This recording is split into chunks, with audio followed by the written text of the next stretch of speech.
વાલા ભક્તો, આપણે બધાય ભગવાનમાં અખંડ વૃત્તિ સિદ્ધ કરવા માટે જ જન્મ્યા છીએ. આ વાત આપણે ભૂલવી ન જોઈએ. ભગવાનમાં અખંડ વૃત્તિ રાખવાના સહજ ઉપાયો અમુક છે કે જે કરવાથી સહેજે સહેજે અખંડ વૃત્તિ રહે.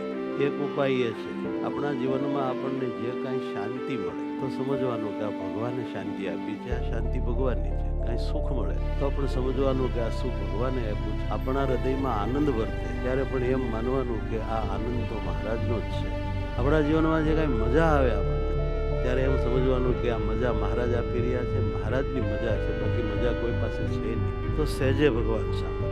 આ ઓટોમેટિકલી 24 કલાક ભગવાન સંભાળવાની ટ્રીકો છે. પછી વાલા ભક્તો, બીજી એક વાત છે કે જે કાંઈ અસ્તિત્વ છે આ બધું મહારાજનું છે. આના માલિક મહારાજ છે, આના નિયંતા મહારાજ છે, આના ઉત્પાદક, પાલક, સંહારક મહારાજ છે. આવી રીતે વસ્તુ માત્રને જોયા કરીએ તો સહજ ભગવાનની સ્મૃતિ વગર પ્રયાસે આખો દિવસ રાત રહે. જે આગળ કહું તો એક આઈડિયા એવો છે કે આ જે કાંઈ છે બધું મહારાજથી વાસિત છે, મહારાજથી યુક્ત છે, મહારાજે સહિત છે. મહારાજ સિવાયનું કશું કોઈ રજય નથી. બધામાં ભગવાન રહ્યા છે, ભગવાનને લઈને જ બધું અસ્તિત્વ ધરાવે છે. આવી એક સમજણ દઢ હોય તો પણ મહારાજ આખો દિવસ આવતા ચાલતા, ખાતા પીતા, કામકાજ કરતા સહજ સ્વભાવે સાંભળ્યા કરે. વળી એક વાત છે કે જે કાંઈ થઈ રહ્યું છે તે બધાના કરતા ઓનલી એક શરૂઆતમાં ભગવાન સ્વામિનારાયણ છે. ઉત્પત્તિ કાંઈક થતી હોય કોઈ પણ નહીં તો પણ એ ઉત્પત્તિના કરનારા પરમેશ્વર છે. આ સૃષ્ટિમાં અનંતકોટી બ્રહ્માંડમાં જે કાંઈ પાલન થઈ રહ્યું છે તો એ પાલનના કરનારા પુરુષોત્તમ નારાયણ છે. અને ક્યાંક સંહાર થઈ રહ્યો છે તો પણ એના કરનારા ભગવાન છે.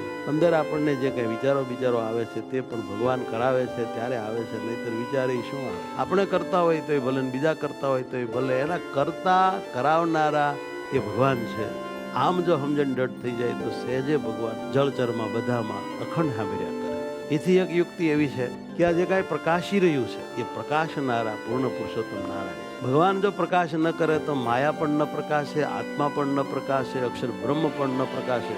માટે સર્વ પ્રકાશકપણે પરમાત્માને દ્રઢ માનીને જો આપણે એ વાત યાદ રાખીને એમ ભગવાનનો સ્વીકાર કરીએ તો સહજ હર ક્રિયામાં, કામકાજ કરતા, હાલતા ચાલતા બધી બાબતમાં ભગવાનની અખંડ સ્મૃતિ સહેજે રહે.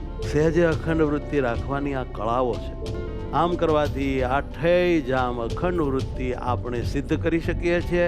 કેમ જે આપણો જન્મ ભગવાનમાં અખંડ વૃત્તિ સિદ્ધ કરીને મૂર્તિ સિદ્ધ કરવા માટે થયો છે. અને જીતે જી હો જાના ચાહીએ, મરને કે બાદ નહીં. પછી દેહ રહો યા ના રહો. માટે આ બધી કળાઓ જો યાદ રહે અને અપનાવવામાં આવે તો ભગવાન સંભાળવાની એકદમ સાનુકૂળતા થઈ જાય છે.